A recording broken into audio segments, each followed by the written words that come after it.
Halo Sobat The Bola, pertandingan antara Al Hilal dan Fluminense di perempat final Piala Dunia antar klub 2025 benar-benar jadi salah satu laga yang penuh tensi dan kejutan. Laga ini digelar di Camping World Stadium, Orlando, pada tanggal 4 Juli 2025. Kedua tim datang dengan kekuatan terbaik mereka, membawa gaya permainan yang sangat berbeda. Al Hilal dengan kekuatan fisik dan kecepatan khas Liga Arab Saudi, sementara Fluminense tampil dengan kontrol bola dan permainan pendek ala Brasil yang terkenal rapi. Di babak pertama, pertandingan berlangsung cukup seimbang. Al Hilal sebenarnya unggul dalam penguasaan bola, tapi Fluminense lebih efisien dalam membangun serangan. Dan benar saja, menjelang akhir babak pertama, tepatnya di menit ke-40, Matheus Martinelli mencetak gol pembuka untuk Fluminense. Bola muntah dari luar kotak penalti langsung disambar Martinelli dengan sepakan keras ke pojok atas. Kiper Al Hilal, Bono, nggak bisa berbuat banyak. Skor 1-0 menutup babak pertama. Masuk babak kedua, Al Hilal langsung tancap gas.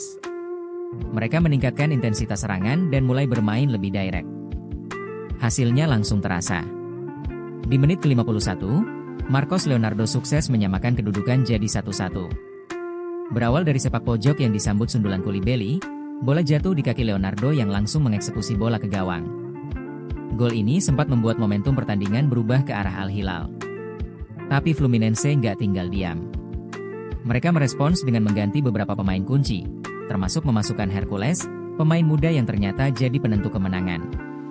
Di menit ke-70, Hercules menunjukkan kualitasnya.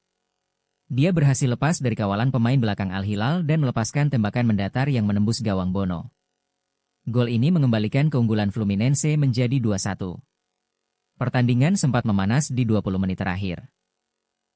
Al Hilal beberapa kali menekan dan sempat meminta penalti setelah insiden di kotak terlarang, tapi setelah dicek VAR, wasit memutuskan tidak ada pelanggaran. Tekanan terus diberikan oleh Al Hilal, tapi penyelesaian akhir mereka kurang maksimal.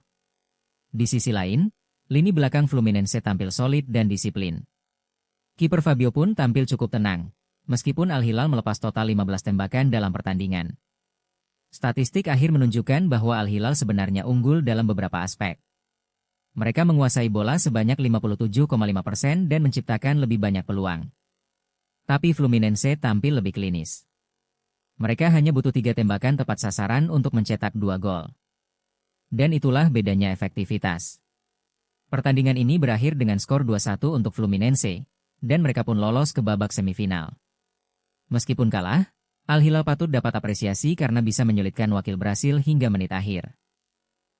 Dengan materi pemain seperti Ruben Neves, Mitrovic, Malcolm, dan Koulibaly, mereka menunjukkan kalau klub Asia pun bisa bersaing di level tertinggi dunia. Fluminense sendiri makin menunjukkan tajinya sebagai tim besar Amerika Selatan. Mereka solid, tenang di bawah tekanan, dan tahu kapan harus menyerang.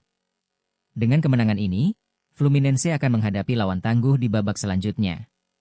Dan untuk Al Hilal, perjalanan mereka mungkin terhenti di sini, tapi performa mereka jelas jadi peringatan buat tim-tim besar lainnya. Jadi gimana menurut kalian? Apakah Al Hilal layak menang? Atau Fluminense memang lebih pantas? Tulis pendapat kalian di kolom komentar ya.